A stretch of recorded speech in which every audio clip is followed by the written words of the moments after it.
unonzwa zvavanotaura ivo here? Jesu akati kwavari, hongo, hamuna kutongorava here pamunoti miromo yavacheche navanomwa makakwanisa kukudza? Akavasiya akabva muguta akaenda Bhetani ndokuvatako. Tinotenda. Now, tiri kutsanangurirwa panapa pamusoro pe-incident yakaitika mukati metemberi. Zviri kunzi izvo panapa, Jesu akasvika patemberi. Kana muri kudzidza, Matthew anotonyora achiti yeka, it was the second cleansing of the temple. But manyorera ari kuita, ari kuti iye pa vesi ya 12, kana mukaiverenga, rangu rechirungu rinoti, and Jesus went into the temple of God. Ari kuti iye, Jesu akapinda mutembere ya Mwari. Kwete tembere ya Juda, kwete tembere ya Farisi, kunyangwe vari iwo vakanga vachibata ushe, ndiwo vaityiwa mukati metembere, ndiwo vaitonga vaprista, ndiwo vakanga vari varidzi venyanga mukati metembere. But kana Bhaibheri rakunyora, haritauri kuti vakaenda pachechi Jesu akapinda mutembere yevaprista, hariti Jesu akapinda mutembere yemaJudha, rinoti Jesu akapinda mutembere yaMwari. Ndinokuudzai vana vaMwari, musanyanya kunakidzwa nesimba rechechi, zvekukanganwa kuti chechi ine muridzi. Jesu ari kupinda, according to the word of God, ari kupinda mutembere yaMwari. Bhaibheri rinoti iro, Jesu akapinda mutembere yaMwari. Apa anga akupinda kechipiri. Kekutanga kana mukamutarisa kuna John chapter 2, achangotanga ministry yake, akapinda futi mutembere. Tsika iyi yakanga ichinetsa, yanga iri tsika yekuti vaprista nevese vaishanda patemberi vakanga vakuita corruption, vakanga vakuchinja business rechechi, vakuita church for their business, self businesses and profits. Jesu ari kuuya pekutanga anobuditsa njiva, anobuditsa zvinhu zvese zvaitengesa panguva iyoyo. Vadzidzi veBhaibheri vanoti ivoka chimwe chezvinhu zvakanga zviri kuitika, vanhu vanogona kufunga kuti mutembere umu business raiitwa ranga riri business rekunyika straight. Zvakanga zvichiitika mutemberi zvanga zviri zvekuti nekuti kwaive nemhando dzakasiyana siyana dzezvipiriso, saka vaprista vakanga vachiti kana wauya negwai rako vachida kuriuraya, vaikuti chibayiro chako ichi chine mhosva, hatigoni kuriuraya.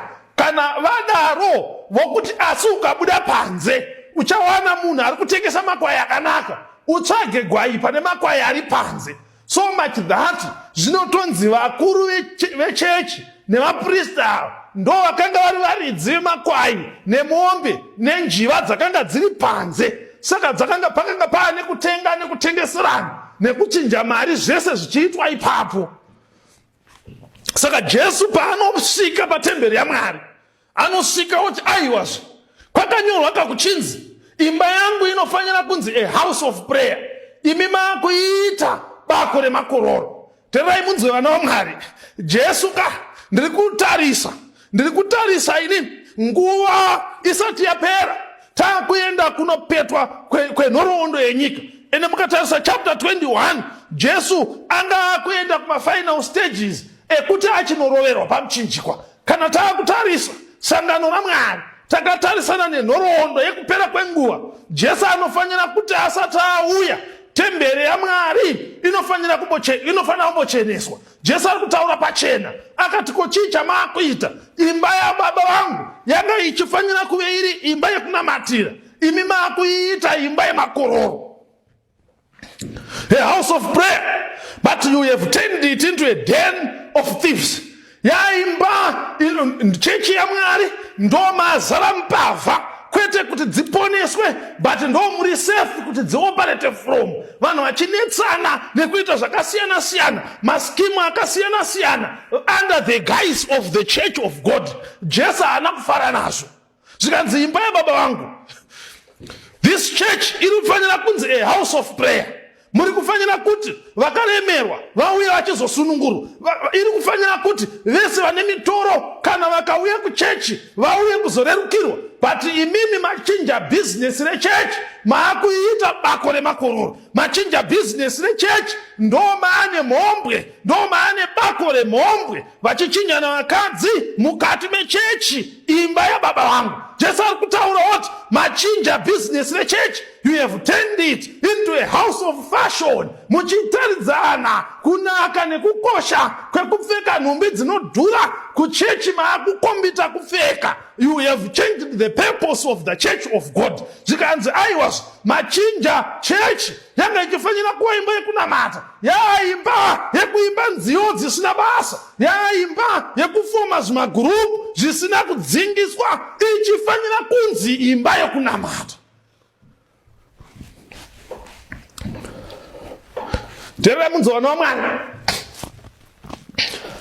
tinogona kupinda musemu danger, tinogona kupinda musemu trepi mukati mezuva ranhasi, kuti chechi yaMwari ichiri here padonzo rayo. Kana muri kuverenga murandakadzi achinyora the Acts of the Apostles, anotiyeka the church is God's appointed agents for the salvation of men, and it was organized for service. Its duty is to carry the mission to the world. Ndizo here zvatiri kuita nhasi mukati meimba yababa vangu, kana kuti mukati mechechi yaMwari ndo battleground rekurwira zvinzvimbo. Muimba yaMwari ndo battleground rekuita mabusiness zvakasiyana siyana. Jesu haana kufara nazvo, anosvika achimira pamusuo, anodzinga vanhu, anodzinga zvese. Kana muchidzidza zvakanaka, munyori watinofarira anoti pakaitika incident yekutanga vakanga vachitengesa nekudini avo vakanoripota kuvaridzi vazvo,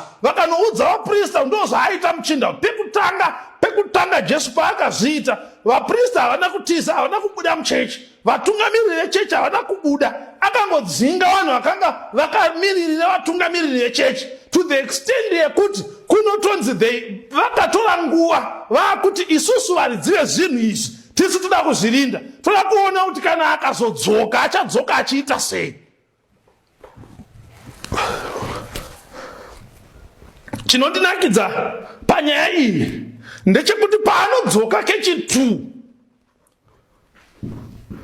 zvinozoratidza sekuti hakuna munhu akazosara muchechi, ndiye akatozosara akushumaira muchechi, vanhu vachimuunganira, mapofu achirapwa, zvirema zvichifamba, ndiye akazosara ane bhizinesi. Hanzi nemunyori wandinoda, hanzi nekuti paakadzoka kechi2 chiso chake chakanga chachinja, chiso chake chakanga chichityisa zvekuti vakatiza havatozivi kuti vakatiza sei. Vakazonoita matare avo, vabuda mukati metemberi, vatiza vakunze.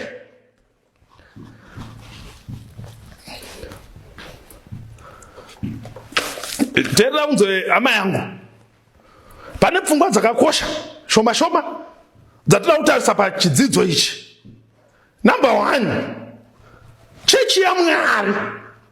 In fact, number 1, chechi ndeyaMwari. Chechi haizive vanhu, chechi haizive vatungamiriri, chechi ndeyaMwari. Kana pfungwa iyi ikasagara mukati mevanhu vanopinda chechi, tinonamata takarasika. Mumwe neumwe ngaazive kuti chechi ndeyaMwari, ende muridzi wechechi iyi haana kungoisiya kuti vanhu vaite zvavanoda nayo. Ndinokuudzai vana vaMwari, vamwe vanhu vamunozonzwa kuti ninge azoenda kwakati, ninge azoenda kwakati, dzimwe nguva Jesu anopinda mukati mechechi yenyu to scatter you because of my confusion nemachallenges amunenge muchikonzera muchechi. Dzimwe nguva Jesu anopinda and you are scattered. Vamwe vanonga munga vakatransferwa nebasa, vakutoenda. Vamwe vanonga munga vakanzi haiwa basa rapera, vakutoenda kwakati, vamwe vakutoenda kwakati. Inhauya kuti Jesu, he is so jealous of the temple of God. Kana mungazoitarisa pfungwa yepiri, 1 Corinthians chapter 3 verse 16 and 17. verse 16. Yes. Ko hamuzivi kuti muri temberi yaMwari. Imwe issue hamuzivi here kuti imimi vanhu muri temberi yaMwari. Uye kuti mweya waMwari unogara mukati menyu. Uye kuti mweya waMwari unogara mukati menyu here, hamuzvizivi here izvi. Kana munhu achitadzira temberi. Kana munhu achitadzira temberi yaMwari, Mwari uchamutadzirawo. Nokuti temberi yaMwari itsvene. Ndimi iyo. Ndamunonimirira pana 2 Corinthians chapter 6. 2 Corinthians chapter 6 verse 16. Paulo oti kusangana nevakorinde, hamuzivi here kuti miviri yenyu iyi itemberi yaMwari. Zvikanzi hamuzivi here kuti Mwarika, mweya waMwari anogara mukati menyu. Hamuzivi here kuti imimi temberi iyi yaMwari itsvene. Zvikanzi ndimi iyo. Panapa Paul ari kuchibuditsira imwe pfungwa yakakosha. Paulo ari kuti pakurarama kwedu zvinobvira kuti miviri yedu inova temberi yaMwari inogona kunge yasvika futi pachimiro chaMateo chapter 21. Verenga 2 Corinthians chapter 6 verse 16. Tibatanidze tigotaura pfungwa dzakakosha. Mwari vachititungamirira. 16. Yes. Hamuzivi kuti wakasonganiswa nemhombwe nava wava muviri mumwe naye here. Nokuti iye unoti ava vaviri vachava nyama imwe. Yes. 17. Asi wakasonganiswa naShe vava mweya mumwe naye. Yes. Tizai upombwe zvivi zvose zvinoitwa. No, yeah, right. Now, panapa Paulo ari kuti imimi vanhu muri temberi yaMwari. Saka Paulo ari kutoti kudzai Jehovha nemwiri yamuinayo. Ndosaka kavaroma achiti chapter 12, ndinokumbira zvikuru kwamuri hama dzangu, ndinokukumbira ine mweya waMwari kuti muise miviri yenyu ive chibayiro chitsvene chisina mhosva. Zvikanzi uku ndiko kunamata kwenyu kwemwoyo. Paulo ari kuti panapa sangano yaMwari, Jesu akatarisana netemberi inova miviri yevanhu vanonamata Mwari. Jesu akatarisana netemberi inova miviri yedu. Ari kuonazve miviri yedu has been turned into the dens of crooks, the dens of thieves. Yava mapako emakororo miviri yedu tichifamba. Ari kuti iye panapa Jesu haana kufara paakasvika patemberi akawana muchitengeswa. Jesu haana kufara paakasvika patemberi akawana business retemberi rachinjwa. Jesu haana kufara.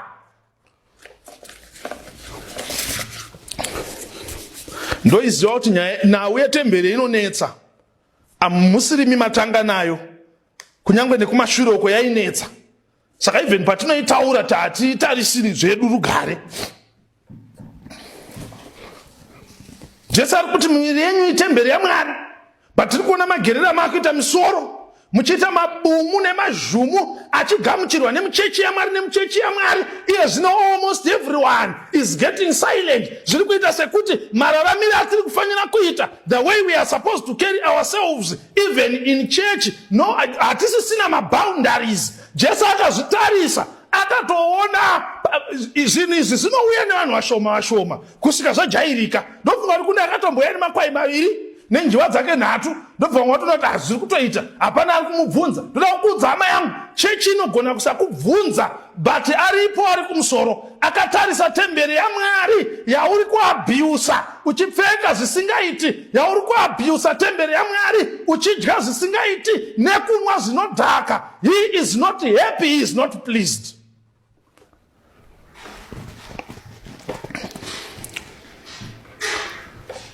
Saka rimwe zuva anongoerekana apinda, Jesu aizikanwa kana vaprista anga asiri problem, anga asiri threat to their operations, because kuchechi vanga vasingamudi. Saka aizikanwa ari muchinda wekumapani, aizikanwa ari muchinda wekumavhali, ari muchinda wekugomo, muchinda wekugungwa, ndoko aiitira ministry yake. But umwe musi akarangarira chechi yaMwari.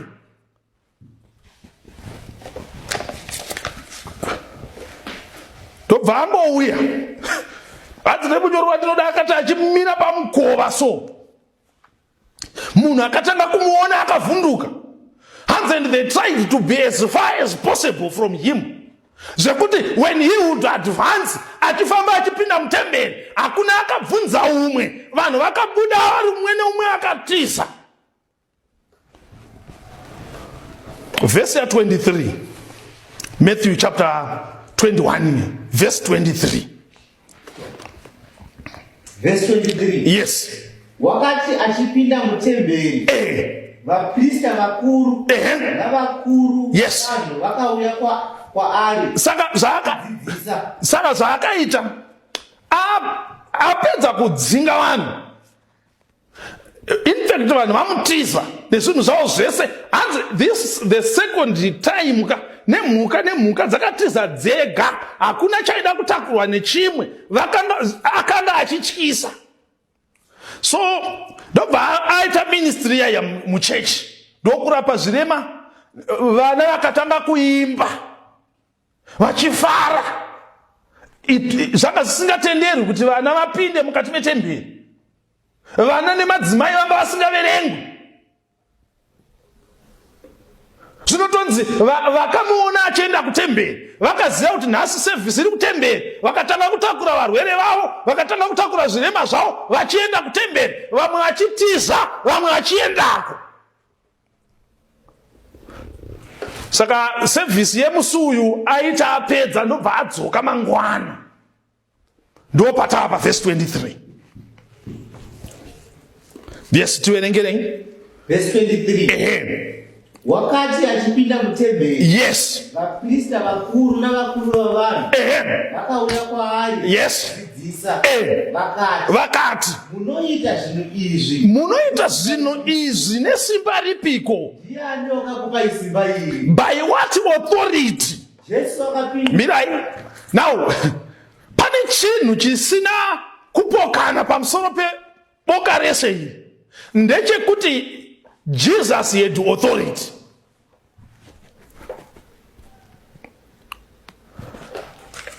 VaFarisi, vaprista nema-elders, they also had authority.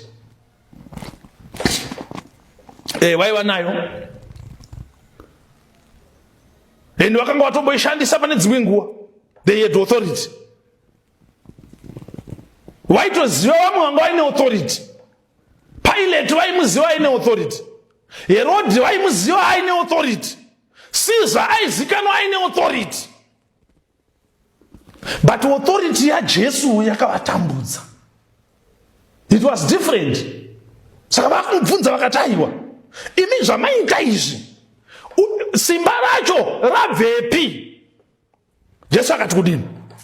Jesu akapindura akati kwavari neni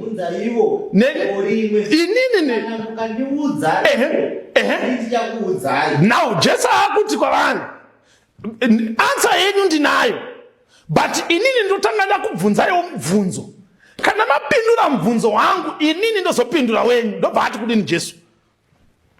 Verse 25. Yes. Rubhabhatidzo rwaJohani wakabvepiko? Yes. Kudenga kana kuvanhu here? Yes. Vakataurirana vachiti kana tikati kudenga uchati kwatiri makaregereiko kumutenda? Yes. Kana tikati kuvanhu tinotya vanhu vazhinji ava nokuti vose vanotenda kuti Johani muprofita waMwari. Ndobva vapindura vakati kudini? Vakati kuna Jesu hatizivi. Jesu akati kwavari ansa yangu ndeyekuti ininiwo handizivi ndinotenda. Saka panapa vana vaMwari pane pfungwa yakanditambudza but ikandikomborera ndeyekuti Jesu Kristu ane authority over the temple of God. Either the temple iri church, the building, or the temple iri munhu wake akatengwa nemutengo unokosha. Christ has authority. Uri kunzwa hama yangu pamunonzwa achinyora kuti tarira ndimire pamukova ndichigogodza, ari kuti kana ukazarura, inini ndine authority yekuti pandinomira pamukova wazarurwa, njiva dzese nezvese zviri kuitwa mutemberi zvisingakudzi Mwari zvinobuda zvega. Ndiri kuti hama yangu, watambudzika nekuda kubudisa njiva nemakwai mukati metemberi. Iwewe authority hazviitwi neauthority yemunhu izvi. Hazvimo muauthority yemunhu kuti munhu adzinge upombwe maari. Hazvimo muauthority yemunhu kuti munhu arege kuba. Hazvimo muauthority yemunhu, hama dzangu, kuti munhu ave nerudo. Tarira kune amire pamukova, ari kugogodza, ari kuti zarura. Kana ukazarura ini ndikapinda, chese chisingafaniri kunge chirimo chinobuda. Today he wants to use the same authority to reclaim the people of God who have been enslaved by various sins. He wants to reclaim them. Machenesero akaita temberi ndo akamirira nhasi kuita upenyu hwako, ndo akamirira nhasi. He is waiting to drive away drug abuse into your life. He is waiting to drive away all the demons out of your life. He is just knocking. Akamirira kuti uzarure. Open the door for him. Open the door for him. Nas ukamuzarurira akapinda, unowana hope. Hanzi patemberi pakasara panyowani, pakasara patemberi panga pa so calm, so peaceful, pakasara mweya waMwari uriwo wega wakanga wakutonga nekuti akanga auya with authority. This is the same authority, hama yangu. Ukabvunza region anoinzwisisa authority. This is the same authority yaakabudisa nayo madhimoni muna region. This is the same authority, hama dzangu, yakaita kuti region asare amunhu ari right. Jesu ane simba.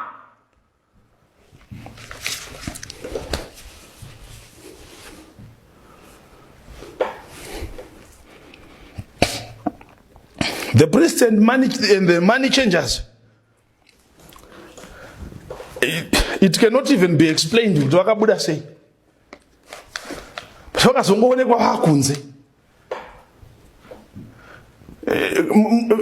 Handina problem nema-therapeutic measures to any challenges. 10 steps to what? 10 steps to what? 10 steps to what? Inini ndino kudana ku one step. Just let him come in. Just let him in. Tinotozoshaya kuti kwa priest vakugomo ko zvafamba sei.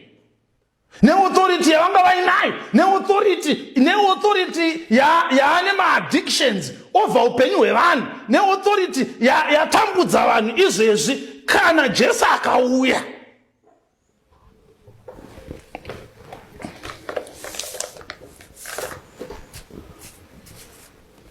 muimbi weruya anoti hazvine izvo zvitema, zvinopera, ndo zvaari.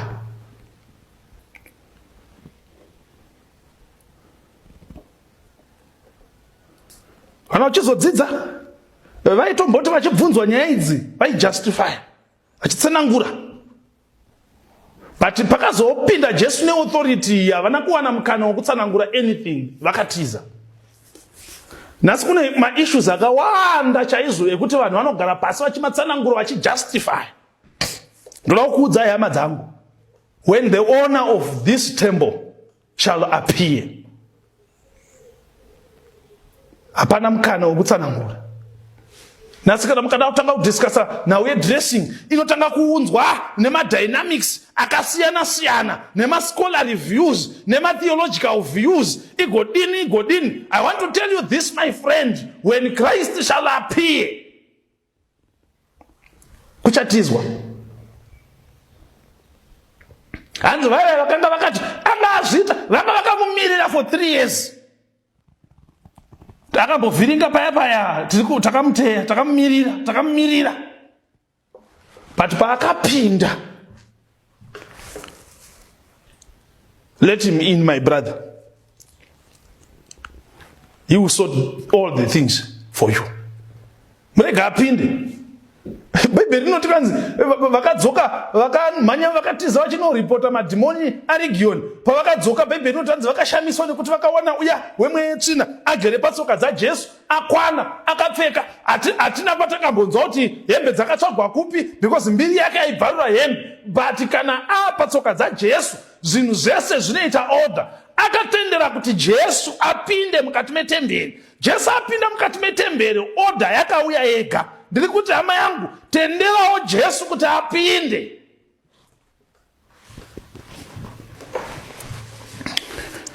Naye vakati aisa hatizivi. Jesu akati ina handikuudziwo. But nerudo rwedenga Jesu anobva azotaura nyaya iri pavhesi 28. Verse 28. Zvino munofungeiko? Mubva ati musame conversation. Ana vana vaviri.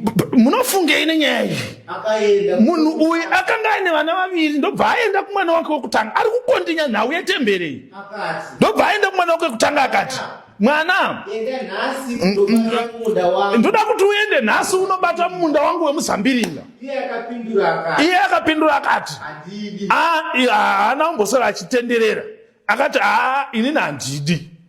Asi pashure akazvidya mwoyo. Ndobva pashure azozvidya mwoyo. Akaenda. Kune wechipiri. Ndokuenda kune wechipiri. Akataura saizvozvo. Iye akapindura. Wechipiri akapindura akati, ndinoenda Ishe. Asi haana kuzoenda. Ndeupiko? Ndiri kubvunza kwamuri kuti ndeupi kune ivo vaviri wakaita kuda kwababa vake? Vose vakati wekutanga. Jesu akati kwavari, zvirokwazvo ndinoti kwamuri, vateresi vanokutangirai kupinda muushe hwaMwari.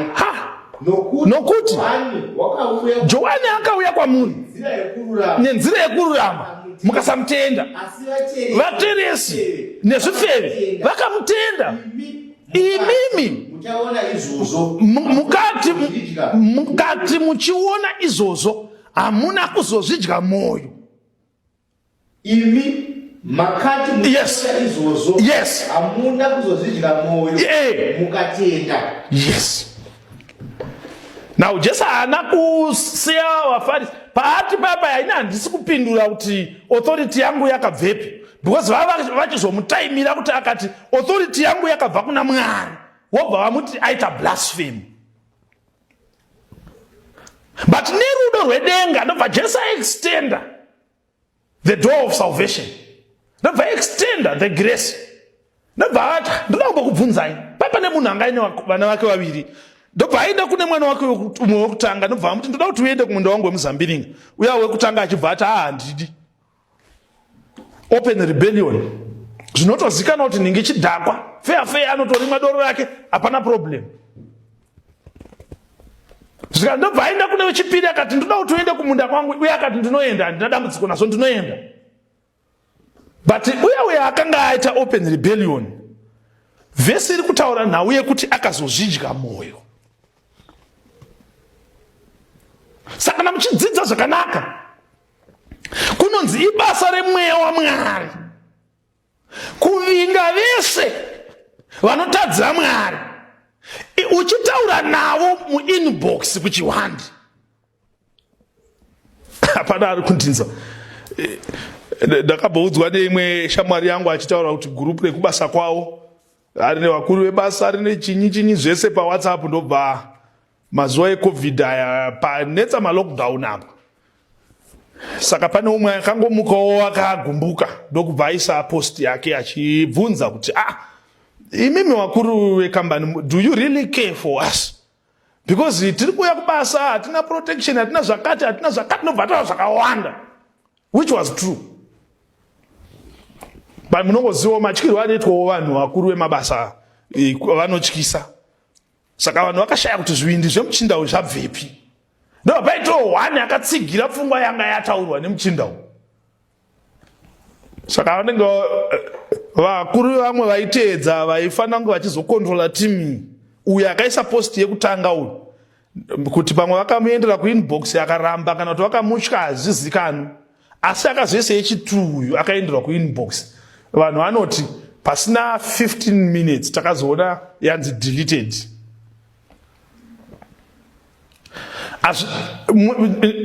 Ndo mashandira anoita Mwari. Open rebellion Mwari anozokuvinga kuinbox. Saka kuri kunzi naJesu, imimi problem yenyu manje munokundwa nezvifeve nevateresi.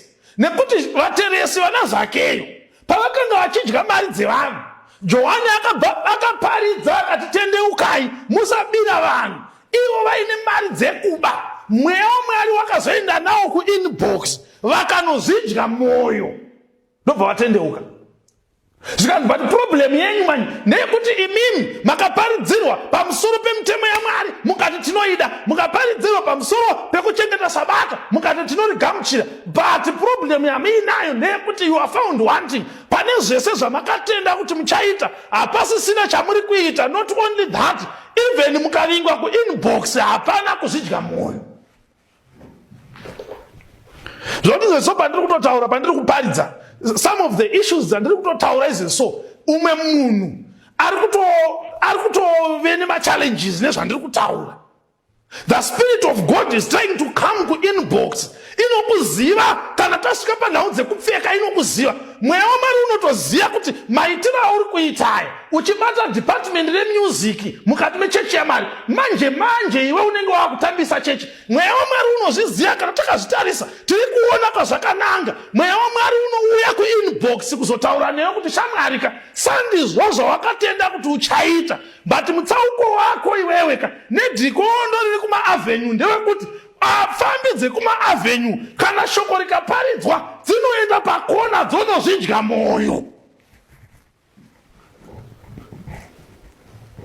That's the difference. Imi munoichamanganda kumeso manje, gumbukira vafundisi, gumbukira vaparidzi, motanga kuzvidefenda. It depends. Zvinodependa nokuti unobva kupi. Because zino kuti muchizotaura kuti as a church what is our position in dressing, hatisisina position. Nemhaka yei temberi yaMwari yazara njiva, temberi yaMwari yazara mamani changer, temberi yaMwari the purpose has been changed. And when these issues are preached, fambi dziri kunze nevahedheni vari kunze vanonzwisisa nhau yekupfeka, vanonozvidya moyo. Vari muchechi they defend themselves. And Christ is saying, ndopa paita mutsauko pamuri kutoona Zakeyo achikwira mumuti, inhau yekuti Zakeyo akaenderwa kuinbox nemweya mutsvene.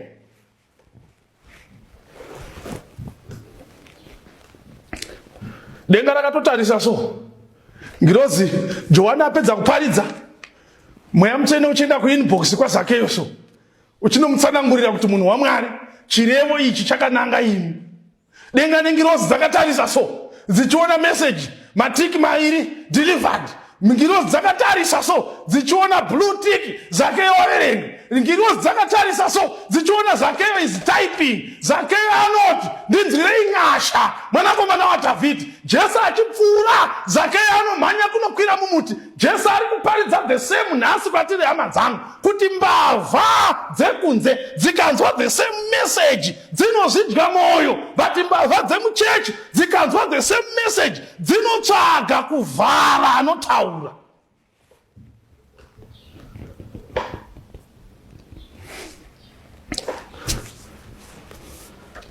Taita izomhanya pana mapisari ma34. Manya ipo 34 verse 18. 34 verse 18. Ini ndinonomira pana Isaiah 57. Ndoida nechirungu. 57 verse 15. 57 verse 15. Mapisari ma34 verse 18.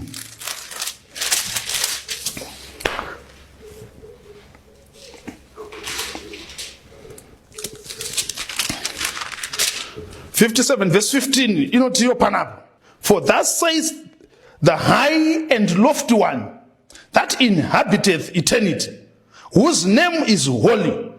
I dwell in the high and holy place, with him also that is of a contrite and humble spirit, to revive the spirit of the humble, and to revive the heart of the contrite ones.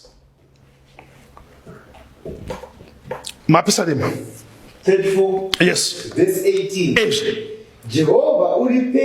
Jehovah ari pedyo nevane moyo yakaputsika, anoponesa anoponesa vane mweya yapwanyika. 51 Mapisalema verse 17 ndoverenga Isaiah panapa 66 verse 2 tibve tanamata 66 verse 2 inoti, for all those things hath mine hand made, and all those things have been, saith the Lord.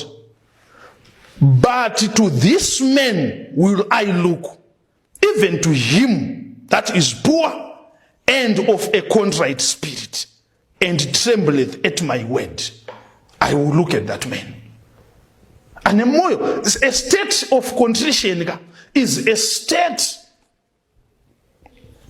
of being ashamed after a realization of a wrong done. That's a state of contrition. Kushipa mosha kutamanaka ndazinzwa ndini ndakakanganisa ndoita sei. Zvanzi Jehovah ari pedyo nevane moyo yakapwanyika, inopwanywa nezvitadzo, inopwanywa at the realization yekuti vari kutadzira Mwari. Varume ava pavadzingwa mutemberi vanga vachifanira kudzoka with a contrite spirit kuti Mwari tanga takanganisa, but they are coming back to defend themselves. They are coming back to defend their position. They are coming back to defend the way they dress, coming back to defend the way they sing, coming back to defend the way they carry themselves around during the week. They are coming back to defend the manner in which they live. They are coming back to defend. Handina matari ekudefend a position yavatizira muchechi, position isingadiwi naJesu. Jesu ari kuti mutsauko wenyu imimi newe vanhu ava ndevekuti vari kunze ava veopen rebellion vanozozvidya moyo pavanopinda mudare nemweya mutsvene. They have a contrite spirit. Mapisalema 51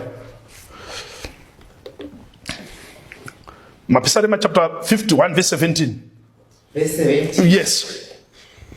Zvibayiro zvamwari mweya wakaputsika, moyo wakaputsika nokupwanyika. Yes. Moyo wakaputsika nokupwanyika nechivi, imi Mwari hamungaushoori. Jesu apedza kuklinza temple ari kutaura nehama idzi kuti no, dambudziko renyu imimi nderekuti hamuzvidyi moyo. Yes, mese muri mhombwe, vasingapindi chechi nevanopinda chechi mese muri mhombwe, but zvinoita sekuti vasingapindi chechi avo vakapindwa navo kuinbox nemweya waMwari.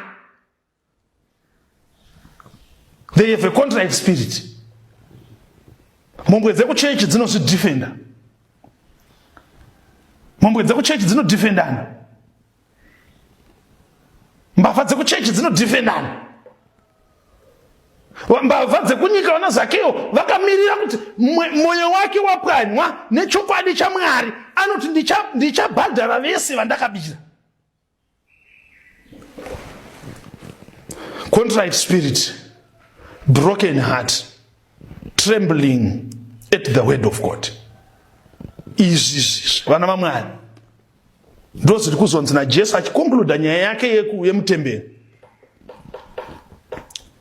Hondo yamaita vanhu vekuchechi ndeyekuti makadzirwa stereki, hamuchaone chivi sechivi, hana dzenyu hadzichavhunduki.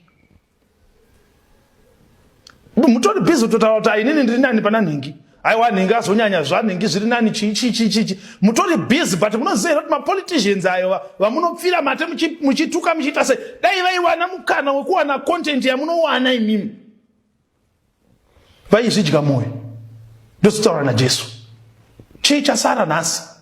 Chii chapinza chechi, chaita kuti chechi iite bako remhombwe, bako remakororo, bako rembavha, bako remhondi, bako revanhu vakavengana, bako revanhu vanorwira zvinzvimbo muchechi, inhau yekuti vanhu havana moyo inozonozvinetsa kana mweya waMwari wavatsvaga.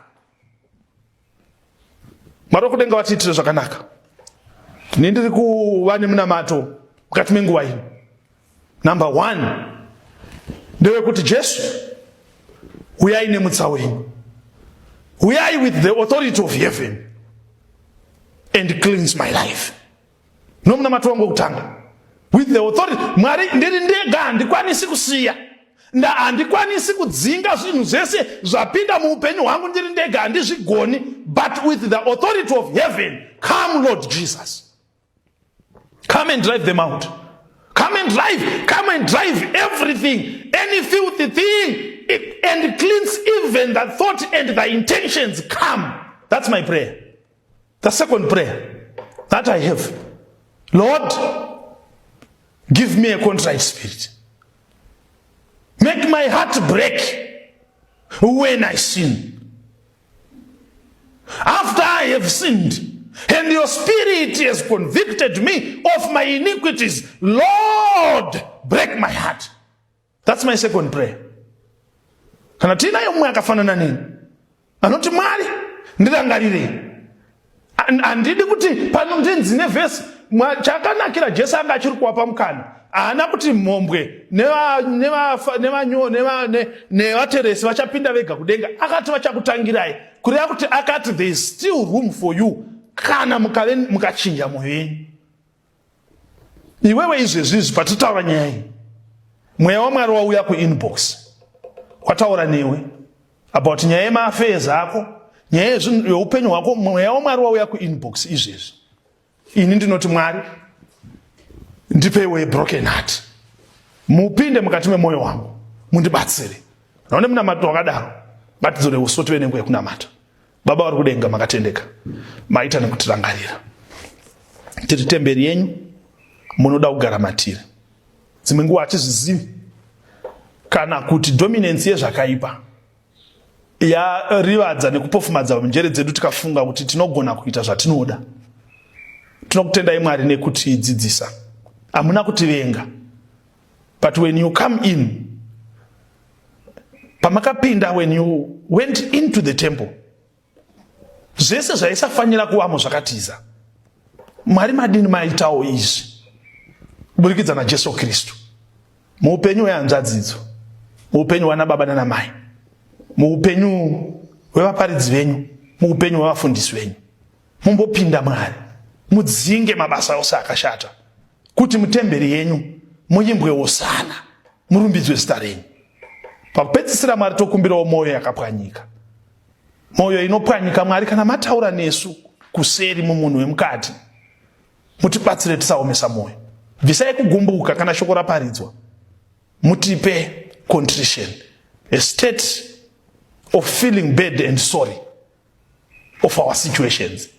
Maita Jehovah nekutirangarira, maita nekunzwa munamato wedu muzita raJesu ndokunamatai. Amen. God bless you. Mwari wakuitire zvakanaka. Tinotenda. Uya mweya wakachena mundikomborerenyi, kuti moyo wangu ucha kukutangu watese, didzidzisenyi kukuda kuzivaza. Unonzwa zvavanotaura ivo here? Jesu akati kwavari, yes. Hongo, hamuna kutongorava here? Yes. Pamunoti miromo yavacheche navanomwa makakwanisa kukudza. Akavasiya akabva muguta akaenda Bhetani ndokova